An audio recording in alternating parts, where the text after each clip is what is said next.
person that meets the eye, partner. See? Looks can be deceiving. Keep this in mind as you learn about an extraordinary woman named Elizabeth Ney. At first, you'll see that she was an exciting character in Texas legend. I think you'll enjoy the stories about her peculiar clothing and eccentric personality.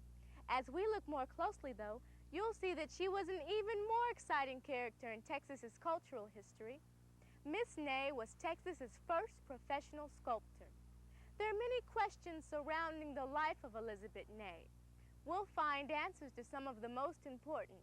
As we do, see if you agree with the statement that Miss Ney was an art of a woman as well as a woman of art.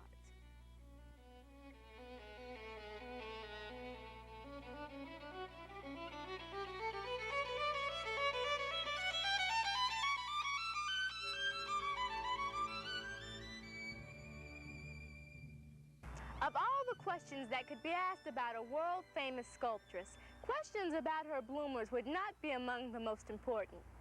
Seriously, the fact that her clothing and lifestyle drew more attention to her at times than her artwork was a problem, especially in Elizabeth Ney's lifetime.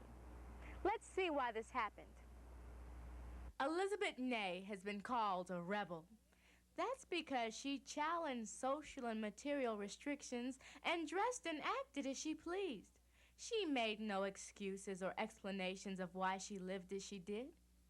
This may not have created problems when she lived in the educated and refined society of European capitals, but in the conservative frontier conditions of Texas in the 1800s, she invited unpleasant rumors and gossip about herself. Not only was Miss Ney aware of this, she seems to have enjoyed the notoriety, not realizing the extent to which it distracted from her talent. Although women of her day wore their hair and skirts very long, she cut her curly red hair short, almost like a man's, and designed dramatic costumes for herself, which ranged from loose gowns fit for a Grecian goddess to knee-length dresses with homemade leggings and wide-leg pants as well. One of Miss Ney's friends, Bridie Neal Taylor, recounts that if visitors to the studios arrived during working hours, they found her garbed in a black velvet tunic that came but a little bit below the knees. No Texan had ever before seen a mature woman in a garment that stopped short of her feet. Most dresses trailed in the dust, and the shock was severe. During her hours of leisure, they found the artist in garments long enough and full enough and modest enough, but still different and therefore reprehensible. At one point in her career, the artist was said to have caused a great deal of speculation and mild excitement in the little city of Austin by wearing kid gloves all the time, removing them only at the table just before eating.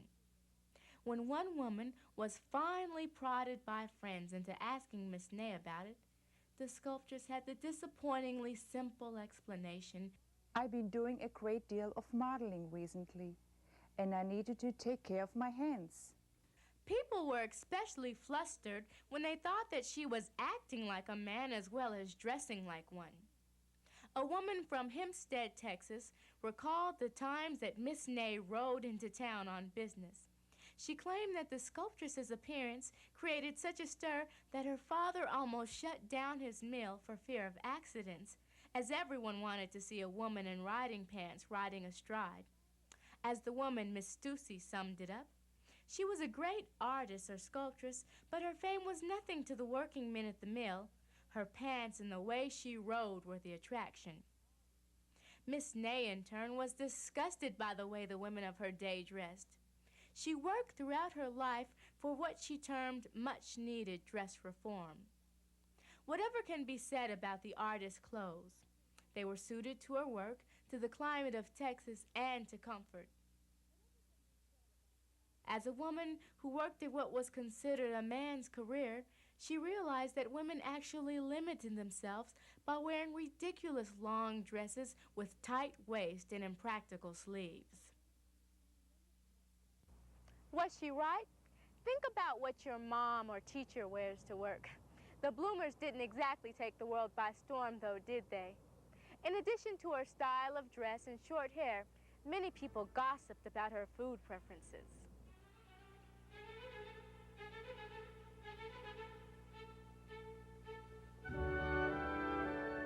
One woman recalls hearing that Miss Ney ate raw beans and bullfrog legs. Others said she lived almost entirely on fruits and would not eat fresh bread, but cut it into slices and put these in the wind to dry. Weird, huh? She seemed to consider herself a prophet of better nutrition as well as a prophet of better clothes. I consider myself a vegetarian. I do not eat bloody meat. My favorite drink is klabber or dickmilch. We call it buttermilk. Yum. How about serving your friends some clabber and dried out bread at that next big birthday party? Elizabeth Ney was what we would call an original. Her parents named her Elizabeth, but because she wanted to be more distinctive, she dropped the H off the last of her name. Miss Ney's dress and behavior, while causing quite a sensation at times, still seemed to win her as many friends as it did enemies. She had a large circle of friends, including many famous people. You'll hear more about this later. But to sum it up, what should we make of Miss Ney's peculiar dress and habits? A woman named Adina de Zavala, who knew Miss Ney, had this to say: "I recognized her genius, and anything she did was acceptable to me. Geniuses are God-given to a people, and they should be appreciated as such." I buy that.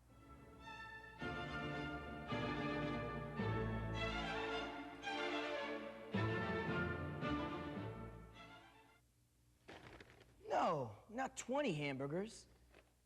I mean 2. 1, 2. You ever been to a restaurant or a convenience store? The person behind the counter is from another country? You can't understand a thing that person is saying. And even worse, he has no idea what you're asking for. But notice how things generally work out fine, and you get your hamburgers? Well, in addition to Elizabeth Ney's strange clothing and personality, people had a hard time understanding her thick German accent. Of course, her art knows no language barriers. Her beautiful statues express meaning all by themselves. The people of Texas were to find that out. And I bet you'll find that out too. But first, let's see how this educated German artist ended up in frontier Texas as a farmer. What a woman. Miss Ney was born in Munster, Westphalia, an area which later became part of Germany on January 26, 1833. She claimed to be from a race of revolutionaries, although she was probably only distantly related to a man named Marshal Ney, who was one of Napoleon's generals. Miss Ney recalled that she was a rebellious and strong-willed child who never intended to grow up and follow the traditional lifestyles that most middle-class Catholic girls of her time did. She styled her clothes according to her own taste and wore them proudly, though other children laughed.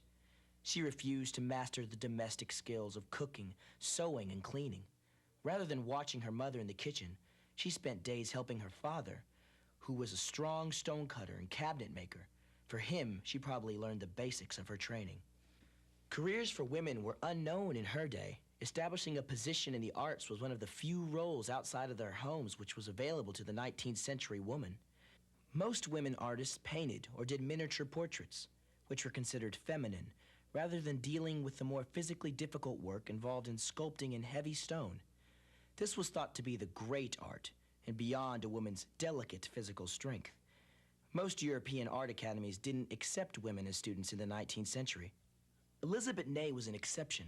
By the time she was 17, she had set her mind on meeting the great persons of the world, and art was one way of achieving her goal.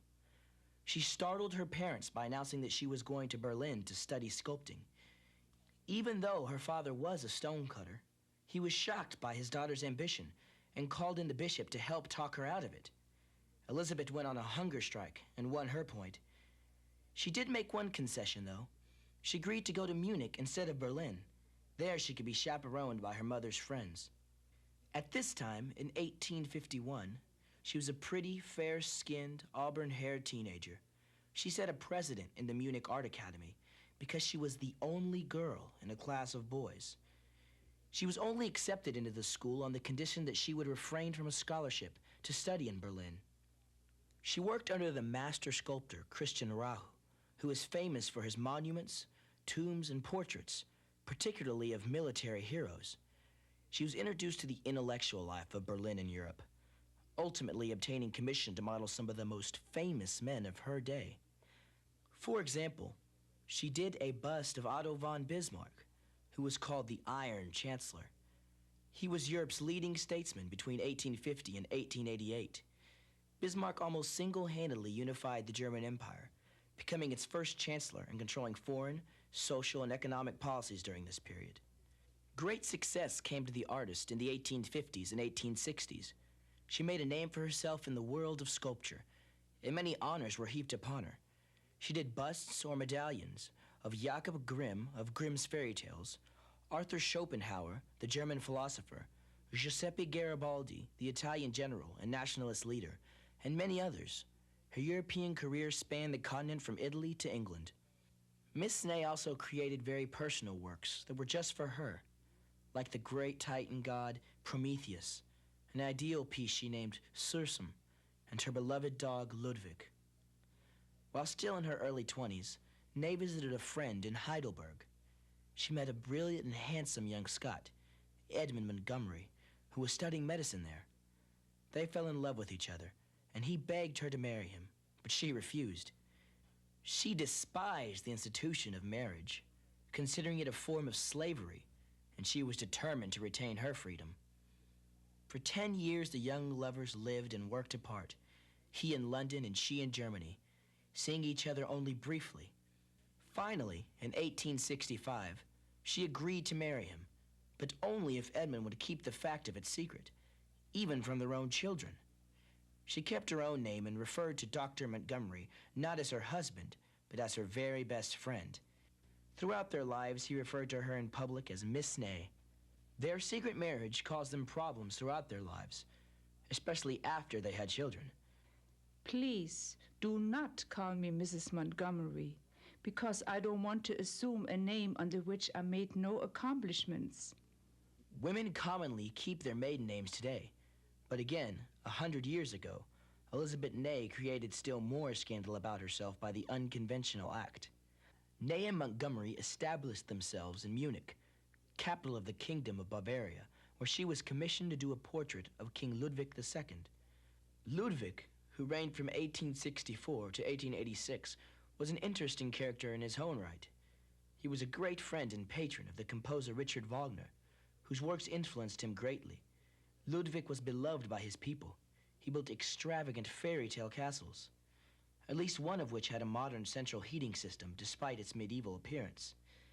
Before his mysterious death by drowning, he came to be known as Mad King Ludwig II. Anyway, Ney and Dr. Montgomery had moved to Munich, where she was at work on Ludwig's portrait when the Franco-Prussian War broke out in 1870. For reasons that have never been fully explained, the sculptress and Dr. Montgomery dropped everything, boarded up the studio, and left Europe. With passports for Spain and Africa, they boarded a ship and came instead to America. No one knows exactly why they left Europe so abruptly. Miss Ney told friends later that she and her husband found themselves in political difficulties. But throughout her life, to add to other problems, people gossiped that she was a spy. Whatever her reason for leaving, Elizabeth Ney did not return home to Germany for 25 years, and the mystery which surrounded her move to America added more romance to her image. One German newspaper quoted her as saying, After so many of the great men of the civilized world said for me, I would like to model the greatest of the wild men. Miss Ney and Dr. Montgomery stayed at first with friends who were trying to start an agricultural colony in Georgia. Eventually, they moved to Texas, probably because Dr. Montgomery had become unhealthy and the climate would be good for him. They purchased an 1,100-acre plantation near Hempstead, which was then called Six-Shooter Junction, about 40 miles north of Houston. They called their new home Liendo, and Elizabeth Ney completely dropped her career as an artist and devoted almost 20 years to child raising and running the plantation. The plantation was never really successful. And sadly, though the artist had 2 sons, the oldest, named Arthur, died when he was 2 years old of diphtheria. She centered all of her attention on Lorne, the youngest boy. The neighbors were shocked by the way Miss Ney dressed and were insulted by her lack of concerns for the conventions of polite society. She went her own way and ignored the sensation she caused, but Lorne was an extremely sensitive child. He heard the whispers about his mother, and he was embarrassed that his mother wasn't like other mothers. She also dressed him in strange clothes and didn't allow him to play with other children. She meant well, simply wanting to protect him from common things, but he rebelled. He was never on good terms with his mother through her life. Her young violinist sculpture embodied her unrealized ambitions for her son. But fortune smiled upon Elizabeth Ney in Texas as it had in Europe. Ex-Governor Orrin Roberts was a good friend of her husband and often visited the Liendo plantation. In 1893, through his influence, she was given commission to make statues of Sam Houston and Stephen F. Austin for the Centennial Exposition in Chicago. Delighted with the assignment, she came to Austin and set up a studio which she called Formosa. There, she completed the work which brought her national fame. Remember how I said, usually get your hamburgers when things work out okay? Well, I think Miss Ney got her hamburgers. Finally.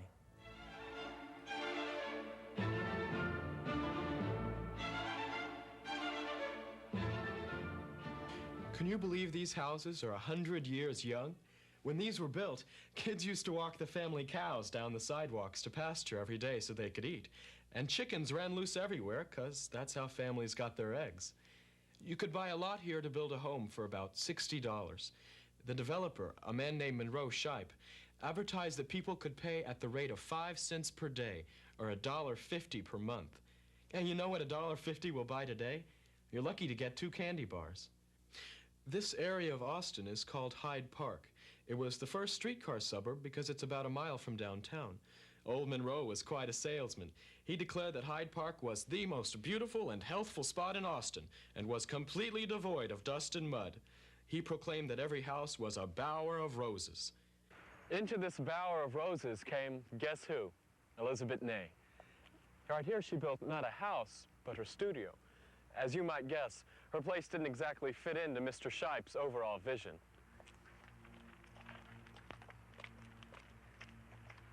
Even before she signed an official contract on the statues of Stephen F. Austin and Sam Houston, she set about her task with great energy. First, she built and moved into this studio, which she called Formosa, which means beautiful in Portuguese. Although a local architect drafted the plans, Ney designed the building herself. It was originally meant to be a one-room studio. The building was not like ordinary house plans because the artist still intended for the plantation, Liendo, to be her home. The building represents the artist's preconceived ideals. As you're finding out, the sculptress was a woman who bucked tradition in favor of the functional. The studio reflects what Ney's biographer, Emily Coutrere, calls the artist's flair for combining the grand conception with everyday materials. The original part of the studio looks like a miniature Greek temple. In 1902, she added what is now the middle part of the building so that her husband could come and visit and would have a place to work. The tower reflects the German castles of her youth. The east end of the building could be called the Texas end. See the Lone Stars on the balcony? She flew a flag when she was home, like Queen Elizabeth does at Buckingham Palace in London. Emily Coutrere points out that among all the elaborate Victorian homes being built in Austin at the time, the studio stood out because of its classic simplicity. It also would have seemed odd because of the materials Ney used to construct it. Both outer and inner walls were rough-hewn native limestone, the kind of rock that had been used in the area for decades for farmhouses and for commercial or public buildings. It was hardly the building material one would have expected in such a temple of art. Neither was the ordinary mass-produced millwork Ney used on both the exterior and interior of the building. The artist insisted that such materials be used because her beliefs about nature, simplicity, and function continued to be very important to her. While Miss Ney was alive, guests had to ring a bell to announce themselves. If she was busy or didn't like the guest, she didn't answer. Once someone rang and called out, "Miss Ney, are you at home?" The artist yelled. No, she's not. She had one of the first telephones in Austin and had it set up to where she could make phone calls out, but nobody could call her. Living spaces were secondary to her work area. Ney didn't have kitchen and dining spaces built for almost 10 years, and they were down in the basement where she also stored her clay. This loft was her sleeping and dressing area. She could just climb up this staircase and pull the curtain for privacy.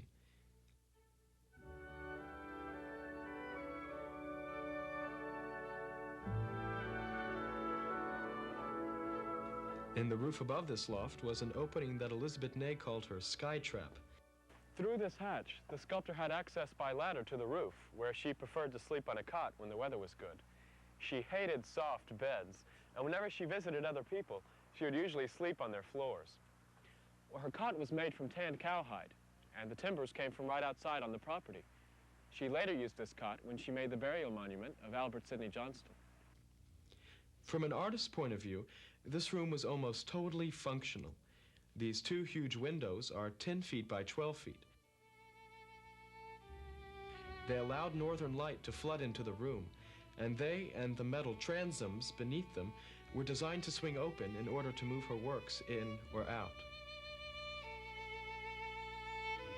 Upstairs was meant to be her bedroom, but I don't think she ever used it until she had a stroke near the end of her life. This furniture was hers.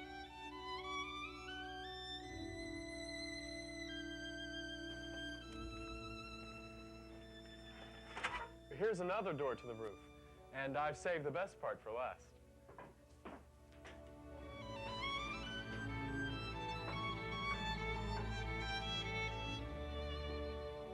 This tower room was built for Edmund Montgomery.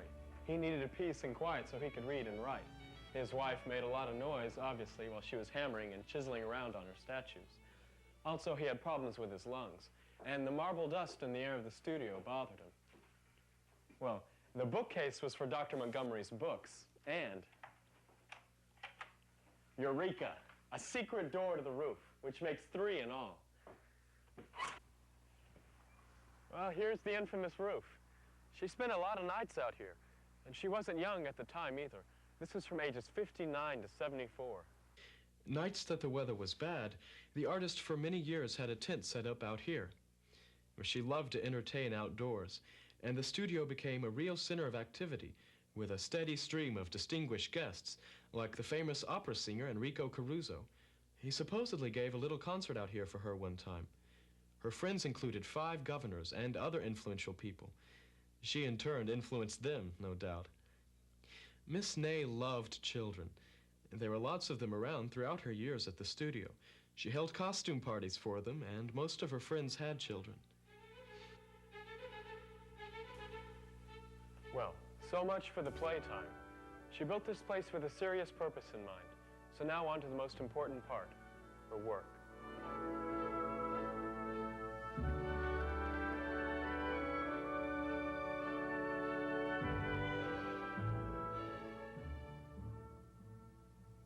Wouldn't it be nice if we could look the way we want to all the time? Better yet, what if we could wear all our best qualities? Just by looking, people could see that we're nice, generous, an accomplished piano player, a good football player. Unfortunately, we can't. But in her statues, Elizabeth Ney was able to create authentic likenesses, yet at the same time embody the personal ideals and accomplishments of the people she sculpted. Let's take a look at how she did this. Because she had this gift, she was chosen to create sculptures of Stephen F. Austin and Sam Houston for the Texas Pavilion at the Centennial Exposition in Chicago in 1893. That exposition was to be the largest and most important of the 19th century's World's Fairs, and all the states wanted to erect the most elaborate buildings and exhibitions. Texas, of course, was no exception. Elizabeth Ney's good friend, former Texas Governor Oren Roberts, recommended that she be commissioned to create sculptures of these great Texas heroes for the Texas exhibit. Ney was then 59 years old. She had done almost no sculpting for 20 years, yet she picked it up as if she had never stopped. She had certainly not forgotten the process by which she created her sculptures. She would begin with building an armature as a support for the moist clay figure she created. While still moist, thin metal shims were embedded in the clay so that the plaster mold could be easily pulled apart. When the clay hardened, she would cover it with wet plaster. After the plaster became hard, a chisel was used to pry apart the two halves of the mold at the metal shims, and the clay was removed from the mold. After that, the two halves of the mold were joined together, and the mold was filled with wet plaster to render a sculpture identical to the clay one. When the plaster was hardened, the two halves of the mold were pried apart at the metal shims. Then the mold could be used again to make another plaster copy if desired. For Miss Ney, the finished product was in marble, which she considered the best material to do portraits in. The finest marble in the world is in Italy, so her next step was to wrap her plaster copies for travel. She would take them by horse and buggy into Austin, board a train to Galveston, and cross the ocean to Italy. From there, she would travel back into the hills of Italy to choose the finest marble for her sculptures. A stone cutter would then cut the marble to its basic shape, after which Miss Ney would carve the details to make the marble look like her subject. She would then ship the marble back to Austin. This is one of the most impressive things about Miss Ney creating these works of art from the heart of Texas 100 years ago. Here are the plaster and marble busts of Carrie Pease, a friend of the artist's. You can see that the plaster is very flat in appearance. White marble is believed to most resemble human skin. It is thought that because of the crystal in it, it reflects light the same way skin would. On to her first commissioned works in Texas, which were the great heroes of early Texas, Sam Houston, Stephen F. Austin, and Albert Sidney Johnston. Miss Ney strived to embody in her Texas heroes principles of character, devotion to a cause, and the will to persevere in a hostile environment. She saw herself as creating a mythology for the state.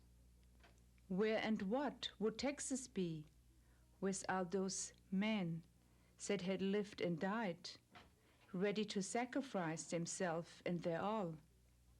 Miss Ney decided to model the figure of Sam Houston first. The artist wrote Houston's daughter, Maggie Williams, that she had chosen to represent her father at the age of 40 and to emphasize in him the statesman as well as a soldier. The result was a figure only slightly greater than Houston's actual large size. Notice how he stands. The statue resembles a Roman general looking over a battlefield with purpose and confidence. In his left hand, Houston grasps a sword modeled after one loaned by his daughter, while an Indian blanket, which the artist went to great lengths to obtain, drapes over his left shoulder. These symbols, along with the fringed buckskin shirt and pants, tell something about the life and character of the adventurous statesman general who had lived among the Cherokee Indians. The one major criticism of her statue of Houston was that she had represented him at too early an age. Most Texans thought of him as an elder statesman. Ney simply replied that it is a rare happening that a human being is of such supreme importance in his country at such an early age. While Houston's statue was being unveiled in Chicago, Elizabet Ney was still busy in Texas trying to complete the Stephen F. Austin statue. Although the Bryan family was helpful in providing photographs and descriptions of Austin's likeness and character, the sculptress could not meet her short deadline, and so Austin's statue was never exhibited at the fair. However, she continued modeling, and the result was very much like the Sam Houston statue in its use of symbols and clothes, but more delicate and graceful, especially in the poses of the two sculptures. Part of the difference, the artist was quick to point out, was due to the fact that Houston, at 6'2", was much larger than Austin at 5'6". Their poses also emphasized the differences between the two men. Houston's right arm, for example, is raised and juts out from the body, while Austin's arms fall in a more relaxed and graceful gesture. While both men stand with one foot extended, the front foot in Houston's case is still planted firmly on the ground, while Austin's foot steps up slightly. See how the artist made her subjects look heroic and yet also real. Let's look at General Albert Sidney Johnston. General Johnston was Texas's great Civil War general. Johnston had also been the commander of the state of Texas for the United States military forces before the Civil War.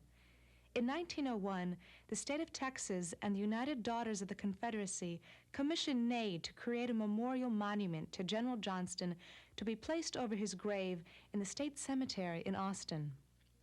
As with her monuments to Austin and Houston, Miss Ney studied General Johnston very carefully to determine his physical characteristics and character. She then decided to portray the general as he might have appeared being carried from the battlefield where he died in battle. He is still dressed in uniform, lying upon the litter, the kind used to carry the wounded in battle. He is wrapped in the Confederate flag, and his head rests upon the Texas flag. See the detail? The artist even sculpted weeds from the battlefield that almost look alive. Elizabeth Ney then created for the general a small chapel in which she placed an iron lone star under the eave of each corner.